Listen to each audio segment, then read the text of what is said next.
Have you ever dreamed of speaking English without even thinking about it? Like it just flows out of your mouth? What if I told you that English can become your habit too, no matter where you start? Hi, my name is Olivia, and today I want to share something that completely changed my life. How speaking in English became more than just a goal for me, it became my habit. I wasn't always confident. I wasn't always fluent. But little by little, step by step, I trained my brain, my mouth, and even my lifestyle to make English feel natural, like second nature. When I think back to how this whole journey started, I always remember one morning in particular. I was sitting at the edge of my bed, wrapped in my old gray hoodie, scrolling through my phone like I always did. My feed was filled with updates in my native language, funny videos, long text posts, and articles that didn't really help me grow. And right then, this quiet little thought crossed my mind.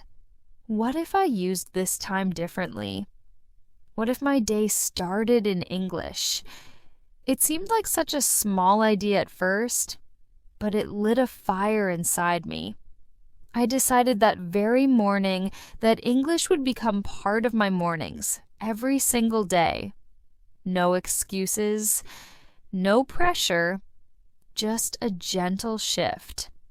So I put down my phone and opened YouTube instead. I searched for a short video by an American creator, someone who spoke clearly and naturally without complex words. And I let it play while I brushed my hair. It wasn't a lesson. It wasn't grammar heavy. It was just a girl talking about her daily routine, and that felt approachable. I didn't even understand every single word, but that didn't stop me. I wasn't trying to study. I was trying to live in English, and that was the difference. The next morning, I added one more habit to my routine. While brushing my teeth, I started speaking out loud in English, just small, simple sentences. Things like, I slept well, or I have a meeting today. At first, it felt weird. My words came out slow and sometimes awkward. I would forget vocabulary or stumble over pronunciation, but I kept going. No one was around. No one could judge me. It was just me and my bathroom mirror. I turned everyday tasks into tiny speaking moments. When I picked out my clothes, I'd say, "This shirt is soft," or "I like this color." When I made my bed, I'd whisper, "Fluff the pillow, pull the sheet, smooth the blanket." I didn't care how silly it sounded. I was training my brain to think in English from the second I opened my eyes. As days turned into weeks, those tiny sentences grew into longer thoughts. I'd start narrating my morning like I was the host of a show. "Good morning. Today I'm making scrambled eggs and toast. Let's get the pan heated. Don't forget the butter." I sounded like one of those YouTubers giving a morning vlog. And you know what? It made English fun. I started smiling when I spoke. The words came more naturally because they were tied to real actions, real feelings, real parts of my daily life. I wasn't repeating phrases from a textbook. I was describing my world, my breakfast, my morning light, the soft music playing from my speaker, the smell of fresh coffee. It was real, and that made it stick. Soon I made a rule for myself. English owns my mornings. No matter how the rest of the day went, whether it was busy, stressful, or unpredictable, my mornings would belong to English. I stopped checking messages in my native language until later. I set my phone to English. I even changed the voice assistant on my smart speaker to speak English. When I asked, "What's the weather today?" I wanted the answer in English because even that simple interaction counted as practice. It was like creating a mini immersion environment right inside my apartment. Eventually, I started writing a short journal entry in English each morning. Just 5 minutes, nothing complicated. I wrote things like, "Yesterday was a little hard. I felt tired, but I still went for a walk. Today, I want to feel stronger." I didn't worry about perfect grammar or spelling. I just let the words flow. It helped me process my thoughts while training my mind to express feelings and ideas in English. Over time, I noticed I was getting better at describing emotions, plans, even dreams, all in a language that once felt distant. Now it was mine. There were definitely moments when I wanted to skip it. Days when I was running late, or I didn't feel like speaking, or my brain felt foggy. But even on those days, I kept one promise to myself. 1 minute. Just 1 minute of English. I'd look in the mirror and say something short like, "Let's have a good day," or "You got this." And most of the time, once I started, I didn't stop at 1 minute. I kept going. Because once English became a part of my real life, it didn't feel like a chore. It felt like a lifestyle. One unexpected side effect of this habit was how it changed my inner voice. You know that voice in your head, the one that plans your day, overthinks decisions, or gets nervous before something important. Mine used to speak in my native language, but slowly, that voice began to switch. I caught myself thinking in English without even meaning to. Like when I missed the bus, I thought, "Shoot, I should have left earlier," instead of translating that from my own language. Or when I tasted something delicious, the words "so good" just popped into my head naturally. It was a shift I didn't plan. It just happened because English had become part of the rhythm of my day. I also realized that my mood improved when I started my day in English. There was something energizing about it, like I was setting a tone of growth, effort, and confidence from the very beginning. Even when I made mistakes, I didn't beat myself up. I laughed it off. I treated myself like a friend learning something new. I would say things like, "It's okay, you'll get it tomorrow." And that gentle encouragement kept me going. I think what surprised me most was how this tiny morning habit opened up new opportunities. Once I got used to hearing and speaking English in the quiet of my own space, I started to feel more comfortable using it outside too. When I stepped out the door to go to work, to grab coffee, to run errands, I found myself wanting to speak in English. I started noticing English signs more.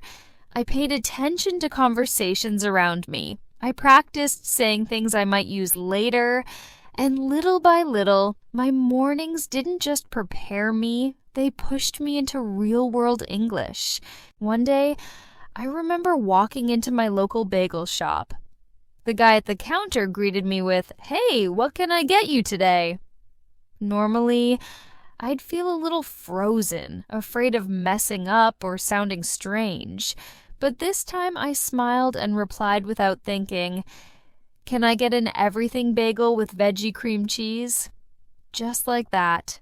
Smooth, natural, like it was no big deal. And in that moment, I realized something powerful.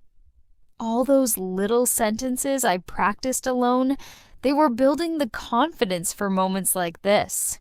Real moments. Everyday life. No pressure, no fear.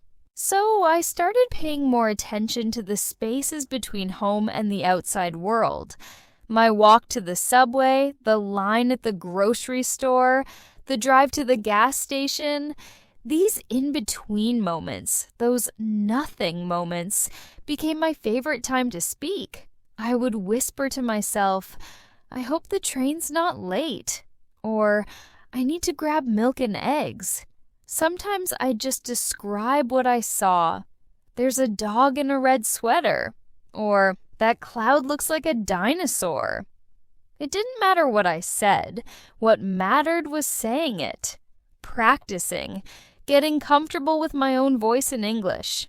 And slowly, my English life started spilling out of my morning routine and into the world around me. I was no longer just speaking in private. I was speaking in public, even if no one else was listening.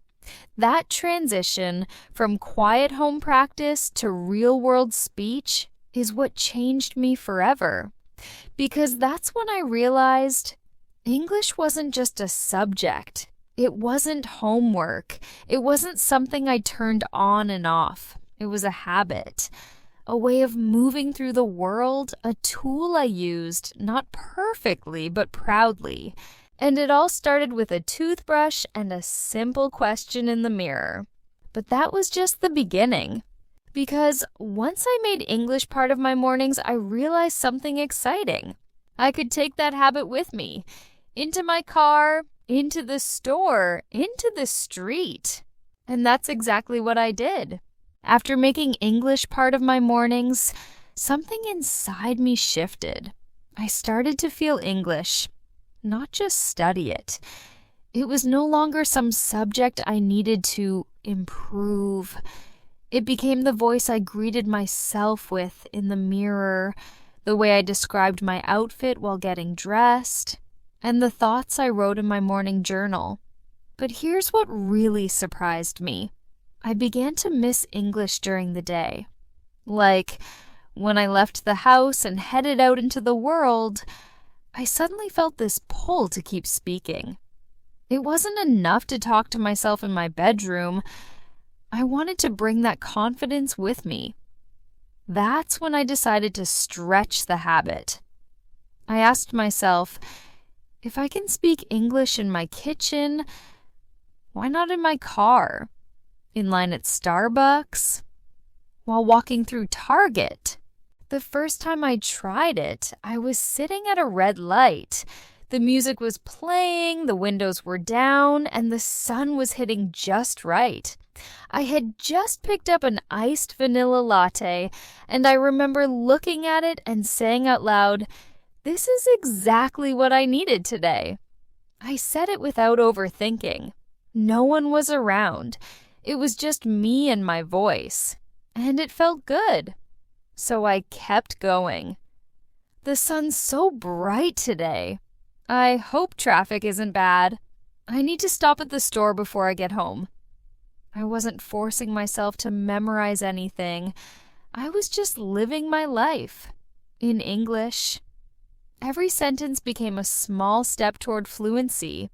That 20-minute drive became a speaking session, even if the only one listening was me. The car actually became my favorite classroom. It was private, safe, and full of real-life inspiration. I'd narrate everything I saw while driving. That truck's going too fast. There's a yard sale sign. Oh man, I almost missed my turn. I even started practicing conversations out loud, imagining things someone might say to me at work or questions I'd hear in a store. I'd respond in English, just like I was already in the situation. Sometimes I laughed at myself, especially when I got tongue-tied or made up weird sentences. But that's the beauty of it. There was no judgment, no pressure. The car gave me space to make mistakes and still keep talking. Then I took it one step further. I challenged myself to speak in English everywhere, not just behind the wheel. I started when I went grocery shopping. Before, I'd make a shopping list in my native language. But now, I wrote it in English. Eggs, almond milk, spinach, whole wheat bread, peanut butter. And when I walked down the aisles at the store, I didn't just look for items. I spoke about them. They moved the cereal again. Which one has less sugar? I should try this brand today. I'd say these sentences under my breath or whisper them, pretending I was on a phone call or just thinking out loud. In big stores like Walmart or Trader Joe's, no one even noticed. People talk to themselves all the time, especially with earbuds in. I blended right in. Every trip to the store became an opportunity. The more I spoke English in real settings, the more my brain learned to connect language to action. I wasn't just learning vocabulary, I was using it. I'd touch an apple and say, "This one's too soft." I'd read a sign and say, "Buy one, get one free." The language became physical, emotional, and memorable. It was no longer separate from my life. It was my life. The funny thing is, I started looking forward to errands. They used to feel like a chore, just something I had to check off my to-do list. But now, they were my personal English sessions. I'd walk through Target or Costco, pushing my cart, talking about whatever came to mind. I need to find batteries. I wonder if this sweater's on sale. I'll grab a gift card for my niece.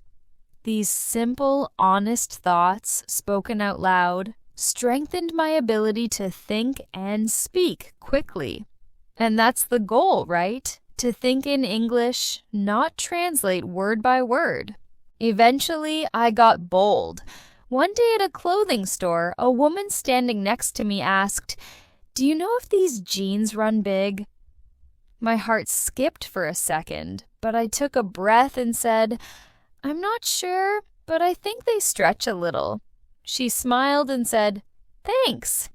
And just like that, I had my first natural conversation with a stranger in English, and I didn't panic. I didn't freeze. I didn't overthink. I just responded. All those quiet sentences I'd practiced in the car and store, they prepared me for that exact moment. But it wasn't just about cars and stores. Walking became a big part of my English life too. I live in a suburban area, so I often take walks around the neighborhood or at the local park. I used to walk in silence or listen to music, but once I made English my habit, I switched it up. I started using that quiet walking time to talk out loud to my Eve. "The sky looks so clear today. That family's decorating for Halloween already. I should call my mom when I get home." My walks turned into moving speech sessions where I was free to think, talk, and observe, all in English. Sometimes I'd even pretend I was giving a tour or explaining something to a friend. "This is my favorite house on the block. I love their porch swing." Or I'd narrate like I was vlogging. "Okay, we're walking down Maple Street. That dog always barks, but he's harmless." It sounds silly, I know, but it worked. It made English feel normal, relaxed, and part of everyday moments. It wasn't forced. It flowed. Now, I wasn't always in the mood to talk. Some days I felt tired or mentally drained, but even on those days, I'd speak a little. I'd give myself one sentence, one observation, one thought. And that was enough to keep the habit going. The key wasn't being perfect, it was being consistent. Speaking English didn't have to be some big, dramatic event. It could be casual, quiet, and even fun. One of my favorite aha moments happened at a coffee shop. I was standing in line at Dunkin', rehearsing in my head what I'd say. I wanted to order confidently, so while I waited, I whispered to myself, "Hi, can I get a medium iced coffee with caramel swirl and oat milk?" Over and over, just practicing under my breath. When it was my turn, I smiled and said the exact words, calmly and clearly. The cashier didn't blink, just punched in my order and moved on. But for me, it was a win because I had spoken naturally, without fear, and that was proof that my practice was working. Sometimes people ask me, "But Olivia, aren't you afraid people will hear you talking to yourself?" And honestly, at first, yes, I was. But I quickly realized something important. Most people are way too busy to care. In America, people walk around on Bluetooth calls, talk to their dogs, sing out loud, or record TikToks in public. If I'm speaking in English to myself, no one's judging. And even if they are, who cares? I'm growing. I'm improving. I'm making English my habit. That's what matters. Eventually, my confidence grew so much that I stopped waiting for practice. I stopped thinking, "I'll study later," or "I'll speak when I meet someone." Instead, I built speaking into every corner of my day. While pumping gas, I'd say, "It's windy today." Walking through a parking lot, I'd say, "I hope I remember where I parked." Flipping through mail, I'd say, "Junk, junk, coupon, oh, a bill." All these tiny throwaway comments were actually the backbone of my fluency. They kept my brain active, my tongue flexible, and my mindset open. I wasn't just speaking English, I was living in English. And that feeling, that confidence, it didn't come from grammar drills or memorizing vocabulary lists. It came from creating a world where English existed naturally, alongside my errands, my drives, my walks, my routines. Every day became a classroom, and I was both the teacher and the student.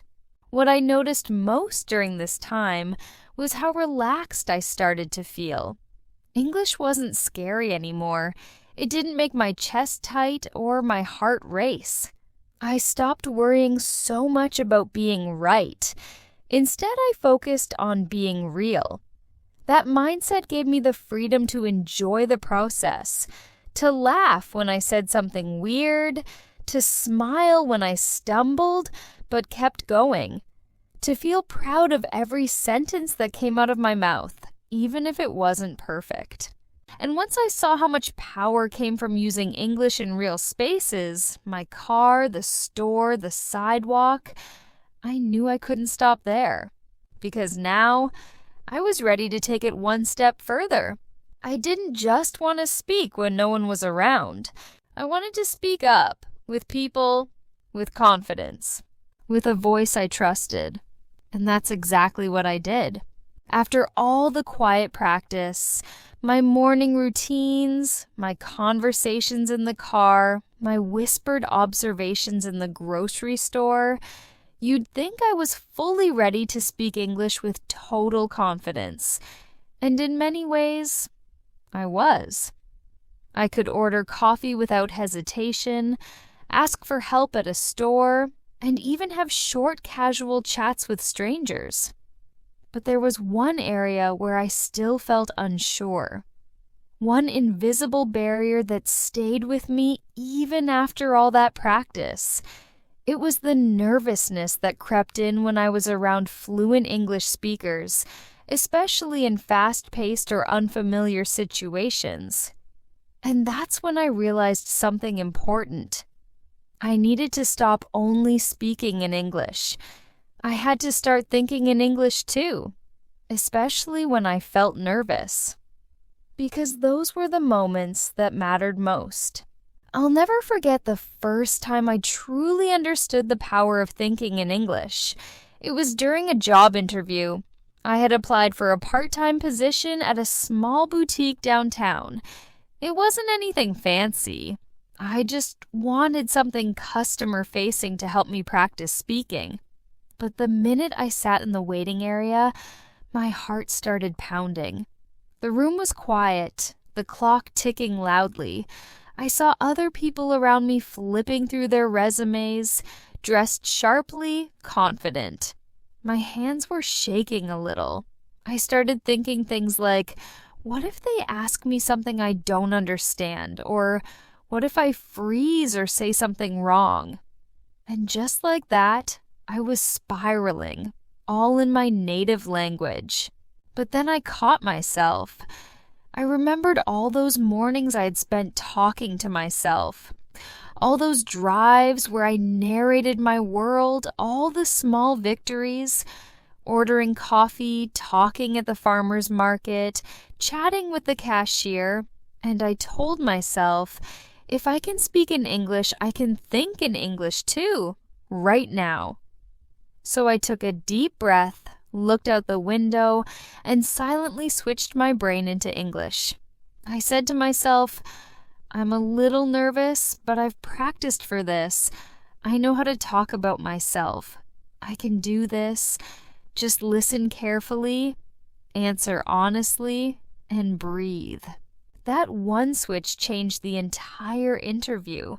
I walked in more calm, more focused. My mind was no longer translating every question. I understood the words directly. I answered slowly, but clearly. I even smiled and joked a little. And when I walked out of that building, I didn't care if I got the job or not. I felt like I had just passed a test I didn't know I'd been studying for. I had thought in English the entire time, and it worked. After that moment, I made it a point to train my brain, not just my mouth. Because let's be honest, we can practice speaking all we want, but if we're still thinking in our native language, we're slowing ourselves down. We're creating more pressure. We're trying to translate instead of communicate. And when we're nervous, whether it's a job interview, a phone call, or a group conversation, that extra step of translation becomes a trap. So I decided to make thinking in English my new habit. Not just when I felt strong, but especially when I felt nervous or unsure. I started small. During conversations, instead of thinking, how do I say this in English? I began thinking, what do I mean? And then let the English come naturally, however it came. I gave myself permission to use simple words. If I didn't know how to say responsibility, I said things I had to do. If I forgot neighborhood, I said the place where I live. I didn't freeze. I kept going. Because fluency isn't about using fancy words. It's about flowing without fear. One of the best ways I practiced this was by watching American shows and repeating what the characters said, not out loud, but in my head. I'd sit on the couch watching The Office or Friends or Brooklyn Nine-Nine, and I'd pause to imagine how I'd respond if I were in the scene. What would I say? What would I think? I turned my thoughts into English, again and again.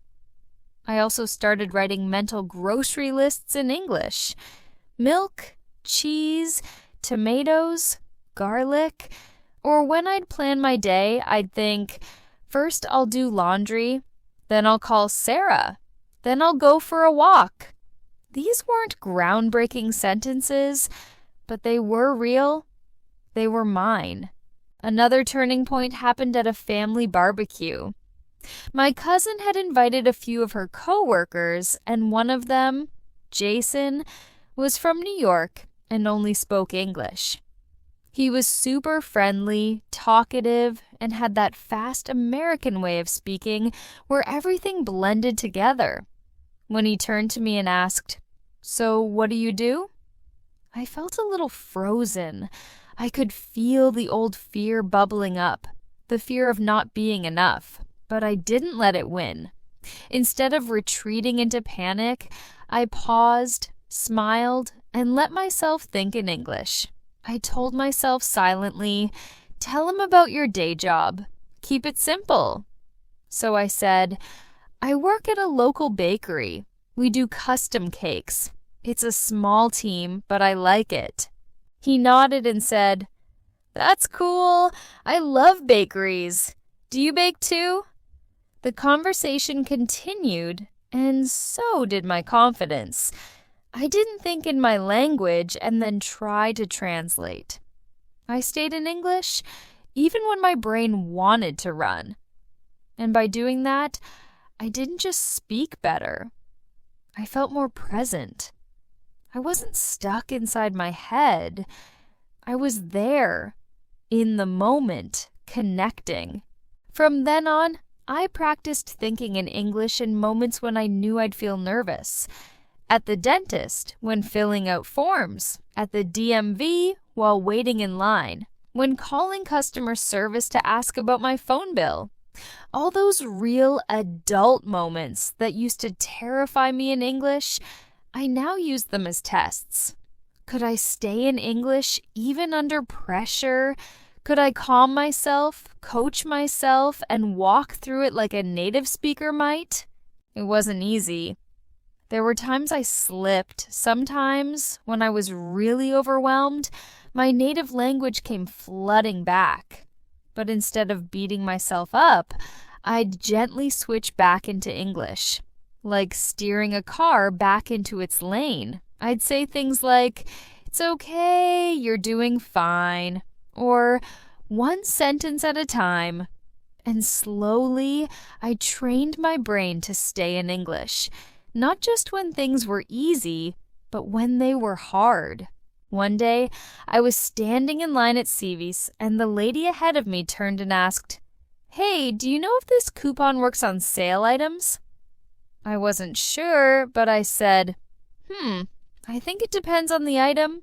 You might want to ask at the register." She smiled and said, "Thanks."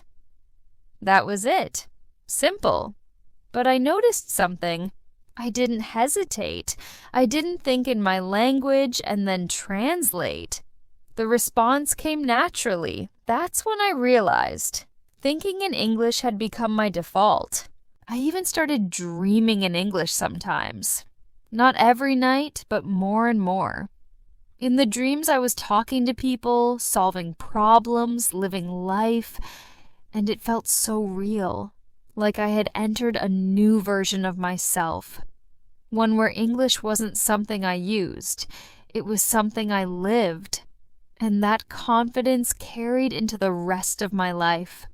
At work, I took more chances. At community events, I introduced myself to more people. I stopped hiding. I started showing up. I remember walking into a bookstore one afternoon, just browsing the shelves, when I saw a group of women chatting near the cafe. They were talking about a book I had just finished reading. Normally, I would have smiled politely and kept walking, but this time, I paused. I said, "Excuse me, I just read that one. It's amazing." They welcomed me into the conversation. We talked for 20 minutes about characters, plot twists, and favorite authors, all in English. And I walked out of that store glowing, not because I had spoken perfectly, but because I had let myself belong in that moment. I had let English guide me, not hold me back.